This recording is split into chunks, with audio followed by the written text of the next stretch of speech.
Hello Spotian, welcome to your favourite YouTube channel Spotan. तो बेटा आज हम बात करेंगे इक्विवेलेंट रेजिस्टेंस की, ठीक है ना।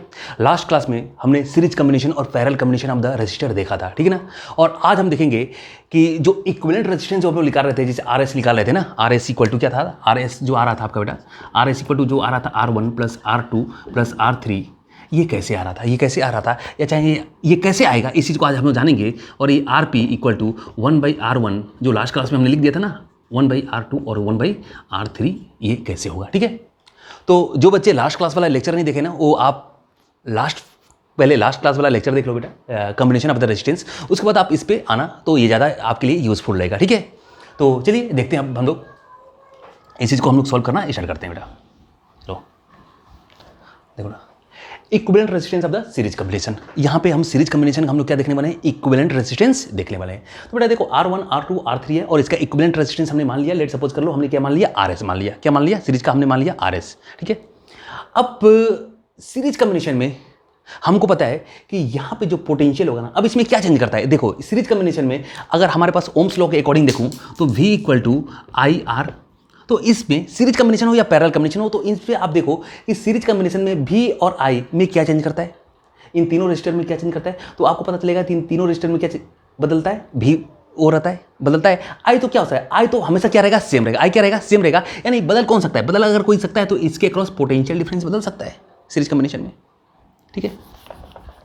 तो I तो सेम रहेगा, ठीक है ना। अब यहाँ पे बेटा जो होगा पोटेंशियल डिफरेंस R1 के, इस मान लो ये I करंट जा रहा है, तो R से I करंट जा रहा है, R से भी जा रहा है, R2 से भी जा रहा है और R3 से भी जा रहा है, यानी सिंपल सी बात है, इनके अक्रॉस क्या होगा, पोटेंशियल डिफरेंस होगा, तभी तो करंट जा रहा होगा। तो इसके क्रॉस R1 के क्रॉस हमने पोटेंशियल डिफरेंस माना V1, R2 के क्रॉस माना V2 और R3 के क्रॉस हमने क्या मान लिया, V3, ठीक है ना। और ये V किसके बराबर होगा, V जो होगा आपका बेटा, V जो होगा, V इक्वल टू होगा जो ये सोर्स का होगा, ये जो बैटरी का जो पोटेंशियल होगा, ये V1 plus V2 plus V3, last class में हमने देख लिया, ठीक है ना। और अभी भी देख लो, ये किसके बराबर होगा, V1 V2 प्लस V3 के बराबर होगा। अब चलो, अब आपको एक चीज़ फार्मूला पता होना चाहिए, V इक्वल टू क्या होता है, V इक्वल टू क्या होता है, तो V इक्वल टू आप सबको पता है, V equal to Ohm's law से क्या होता है, IR, ठीक है ना। V इक्वल टू क्या होता है, IR। चलो अब अगर ये V वोल्ट है, बैटरी है, और इससे I करंट फ्लो कर रहा है, और I करंट फ्लो कर रहा है, तो और किसके, R1 R2 R3 का रजिस्टर है मेरे पास, तो इससे कितना करंट फ्लो कर रहा है, I करंट फ्लो कर रहा है। अगर मैंने क्या लगाया, V वोल्ट लगाया, ठीक है ना। I मतलब मान सकते हो आप 2 एम्पेयर 3 एम्पेयर, मान लो 2 एम्पेयर ही फ्लो कर रहा है, तो 2 एम्पेयर सारे इस R1 R2 R3 से कितना 2 एम्पेयर करंट क्या कर रहा है, फ्लो कर रहा है। अब अगर वही V वोल्ट, अगर मैं इसके इक्विवेलेंट, इन तीनों को हटा के एक इसका इक्विवेलेंट रेजिस्टेंस रखूं, एक सिंगल रेजिस्टेंस रखूं, RS रखूं, तो इसके क्रॉस भी कितना करंट फ्लो करेगा, वही I करंट फ्लो करेगा, I करंट फ्लो करेगा। और अगर इस I करंट फ्लो करेगा, अगर इसमें I फ्लो कर रहा है तो इसमें भी क्या करेगा, I फ्लो करेगा। और I की वैल्यू अगर मान लो 2 एम्पेयर है, तो यहां पर भी कितना फ्लो करेगा, 2 एम्पेयर करंट फ्लो करेगा, ठीक है। चलो चलिए, अब V equal to IR, V equal to IR, ये बता रहा है मेरा टोटल V, तो टोटल V इक्वल टू क्या होगा, I into RS, total current और टोटल रेजिस्टेंस। तो और टोटल रेजिस्टेंस क्या होगा आपका, इक्विवेलेंट रेजिस्टेंस RS, और V1 क्या होगा, V1 क्या होगा, V1 इक्वल टू होगा बेटा IR1, V2 क्या हो जाएगा आपका IR2, और V3 क्या हो जाएगा आपका IR3। क्योंकि देखो V इक्वल टू IR होता है ना, तो इसी से मैं लिख रहा हूं बस। अब V1 पूछ रहा हूं, V1 पोटेंशियल अक्रॉस द, ये potential across the resistance R1, तो इसके अक्रॉस रेजिस्टेंस क्या होगा, V1 क्या होगा, इस रेजिस्टर से कितना करंट फ्लो कर रहा है, और ये रेजिस्टेंस, इन दोनों का मल्टीप्लिकेशन, तो इसका रेजिस्टेंस कितना है, R1 है, और इससे करंट कितना फ्लो कर रहा है, I, तो क्या होगा IR1, V1 की जगह पे हम लोग क्या लिखेंगे, IR1, ऐसे सिमिलरली V2 की जगह पे IR2 और V3 की जगह पे IR3 लिख देंगे, ठीक है, ये हो गया। अब यहाँ से हम क्या कर सकते हैं, I, ठीक है, RS, ठीक है, यहाँ पे I को आप ले लो common, R1 plus R2 plus R3, और ये आप कट कर दो, यानी RS इक्वल टू क्या आ जाएगा आपका बेटा, R1 plus R2 plus R3, ठीक है ना। क्लियर। अगर मान लो इफ द सर्किट है the n resistance in series, अगर आपके सर्किट में n रेजिस्टेंस किस में हो, सीरीज में हो, मतलब 3 ना होकर 3 से कुछ ज़्यादा हो जाए, या 3 से कम हो जाए, 2 हो जाए, ठीक है ना। तो हमने क्या बोल दिया, हमने उसके लिए एक जनरल टर्म यूज कर लिया n, मतलब 5 6 7 8 2 3 कुछ भी हमने मान लिया, n मान लिया। तो उस कंडीशन में बेटा अगर आपके सर्किट में n रेजिस्टेंस है, if circuit has N resistance in series, N resistance in series, तो इस कंडीशन में बेटा आप लिखोगे आर एस की जो वैल्यू लिखोगे R1 plus R2 plus dash dash dash RN, ठीक है, ये आपका हो जाएगा, ठीक है ना, RN। क्लियर? चलिए अब ये हो गया क्लियर। चलो अब बात करते हैं, हम लोग सेकंड पे आते हैं, अब देखो, अब ये इसमें देखो भी और आई में इसमें क्या चीज़ फिक्स रहती है, तो आपको पता है कि जब पैरेलल कॉम्बिनेशन होता है तो वोल्टेज फिक्स होता है, पोटेंशियल डिफरेंस क्या होता है, फिक्स होता है।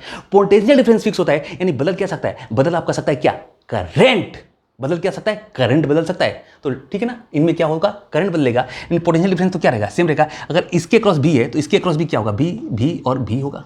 और बेटा अगर ये करंट आई गया, ये करंट आई जा रहा है और यही करंट इधर तीनों जगह बढ़ेगा, तो यहाँ पे मान लो चला गया I1, यहाँ पे क्या चला गया I2 और यहाँ पे चला गया क्या I3, ठीक है ना। इसमें I1 I2 I3 और ये R1 R2 R3 का जो इक्विवेलेंट रेजिस्टेंस है, इन पैरेलल का जो पैरेलल कॉम्बिनेशन का जो इक्विवेलेंट रेजिस्टेंस है, और इक्विवेलेंट रेजिस्टेंस क्या होता है, इसके लिए बेटा आप लोग पिछली क्लास देख लेना, ठीक है ना, इन बच्चों का नहीं हुआ। तो इसका मान लो हमने मान लिया इसका RP क्या है, इक्विवेलेंट रेजिस्टेंस है। तो इसका जो अगर इससे पूरे अगर V वोल्ट लगाने से R1 R2 R3 के पैरेलल कॉम्बिनेशन से अगर I करंट जा रहा है, तो अगर मैं उसका इक्विवेलेंट रेजिस्टेंस लगा दूंगा, ना, RP लगा दूंगा, तो इससे भी अगर V वोल्टेज लगाऊंगा तो कितना करंट जाएगा, I करंट ही जाएगा, ठीक है ना, I करंट ही जाएगा। थोड़ा सा मैं एक नंबर में बोलता हूँ, अगर मान लो मैंने 12 वोल्ट लगाया, ठीक है ना, 12 वोल्ट लगाया और R1 R2 R3 पैरेलल में है और इससे मैं देख रहा हूँ कि 2 एम्पेयर करंट जा रहा है, तो जब मैं ये करूँगा, जब मैं 12 वोल्ट उसके इक्विवेलेंट रेजिस्टेंस के अक्रॉस लगाऊंगा तो इसमें भी देखूंगा कितना करंट जा रहा है, इसमें भी आपका 2 एम्पेयर ही करंट जाएगा। बात समझ में आई? चलो, तो यहाँ पे V वोल्ट लगाने पे I करंट जा रहा है, तो इसमें भी V वोल्ट, इन तीनों को हटा के एक सिंगल जब मैं RP दे दूंगा तो क्या जाएगा, इससे भी I करंट जाएगा। अब चलिए यहाँ तक हो गया क्लियर। अब बात करते हैं इसमें बदलेगा क्या, इसमें बदलेगा बेटा, क्या बदलेगा, इसमें करंट बदलेगा। तो करंट के टर्म में इक्वेशन लिखो, I equal to total current, I equal to, देखो I इक्वल टू क्या, I1 I2 I3, I1 plus I2 plus I3, ठीक है ना, I equal to I1 plus I2 plus I3। अब देखो I क्या होता है, अब I को ओम्स लॉ अप्लाई करके अब I को हटा दो यहाँ से, तो I को हम लोग क्या कर सकते हैं, देखो बेटा टोटल करंट की बात कर रहा है, तो I क्या था, I इक्वल टू था अपना V/R था ना, I इक्वल टू क्या था, V/R था। तो I के लिए क्या लिखेंगे हम लोग, I के लिए लिखेंगे टोटल करंट I लिखेंगे, तो V/RP, तो यहाँ से हो जाएगा आपका V/RP। चलो अब I1 देखो, इस रेजिस्टेंस से I1 जा रहा है, R1 से कितना जा रहा है, करंट जा रहा है, I1 जा रहा है, तो अब R1 के अक्रॉस पोटेंशियल डिफरेंस कितना है, तो इसके अक्रॉस पोटेंशियल डिफरेंस कितना है, V है, और रेजिस्टेंस कितना है, R1 है, तो V/R1। फिर सिमिलर इसी तरह V/R2 और V/R3। अब बेटा V/RP आप कर सकते हो, और यहाँ पे V आप कॉमन ले लोगे, तो 1/R1 plus 1/R2 plus 1/R3, ठीक है। अब ये कट कर दिया हमने, क्या कर दिया हमने, कट कर दिया, और यहाँ पे देखो बेटा, यानी 1/RP इक्वल टू क्या आ जाएगा, 1/RP इक्वल टू हो जाएगा 1/R1 plus 1/R2 plus 1/R3 आ जाएगा, ठीक है ना, 1/R3 आ जाएगा, ठीक है, 1/R1 plus 1/R2 plus 1/R3 आ जाएगा। अब इसमें भी if circuit has n resistance connected in parallel, अब उसमें कितने हैं, n रेजिस्टेंस मान लो पैरेलल में कनेक्टेड हो। If circuit has